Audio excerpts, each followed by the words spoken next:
Smart city कहे जाते वैसे वडोदरा की गंभीर बेदरकारी भरी कामगिरी प्रकाश में आई है, जहां शहर के airport circle new VIP road की खुदाई कामगिरी के दौरान पानी की लाइन में लीकेज होते हुए फव्वारे की तरह यहां पर पानी की बर्बादी देखने को मिली थी।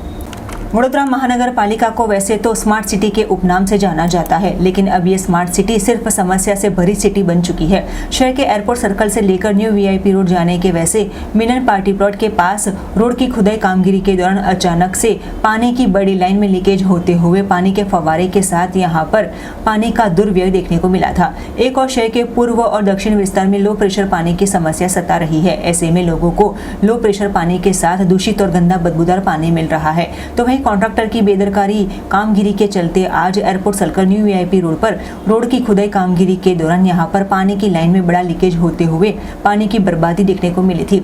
एक वक्त के लिए यहां पर मानो एक फव्वारा बनाया गया हो वैसा काफी ऊंचाई तक पानी का फव्वारा उड़ते हुए हजारों लीटर पानी की बर्बादी देखने को मिली थी। तो वहीं यहाँ पर सुपरविजन का भी अभाव देखने को मिला था। वडोदरा शहर में रोड रास्ते गटर की समस्या बनने के बीच एक और पानी लीकेज की समस्या और पानी की बर्बादी की घटना प्रकाश में आते हुए सामाजिक कार्यकर्ता तेजस ब्रह्मभट्ट ने स्थल पर पहुंचने के साथ तंत्र पर तीखे प्रहार किए थे। કહેવાતી અને કાગળ પરની સ્માર્ટ સિટી વડોદરા શહેરનો આ પૂર્વ વિસ્તાર છે।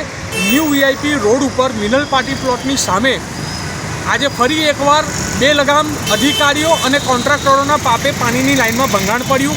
એક તરફ પૂર્વ વિસ્તારના લોકો દૂષિત પાણીથી અને પૂરતા પ્રેશર ન મળવાના કારણે ઝઝૂમી રહ્યા હોય અને એવા સમયે કોન્ટ્રાક્ટરોની બેદરકારીના કારણે 4-5 કલાક સુધી જે લોક ઉપયોગી પાણી હતું એનો બગાડ થયો, પરંતુ નિંદ્રાધીન તંત્ર દ્વારા કોઈપણ પ્રકારની તાત્કાલિક જે કામગીરી કરવી જોઈએ એ નથી થઈ।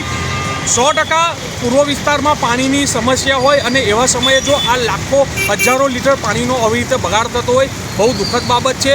અમારી તો સ્પષ્ટ હજુ પણ માંગ છે કે નવનિયુક્ત મેયરશ્રી અને સ્ટેન્ડિંગ કમિટીના ચેરમેન પણ જો આ પૂર્વ વિસ્તારના હોય ત્યારે આવા બે લગામ અધિકારીઓ અને કોન્ટ્રાક્ટર ઉપર એમણે લગામ લગાવવી જોઈએ અને આ જે પાણીનો બગાડ થઈ રહ્યો છે અને આવી જે લાઈનો તૂટે છે એને તાત્કાલિક ધોરણે રિપેર કરવી જોઈએ।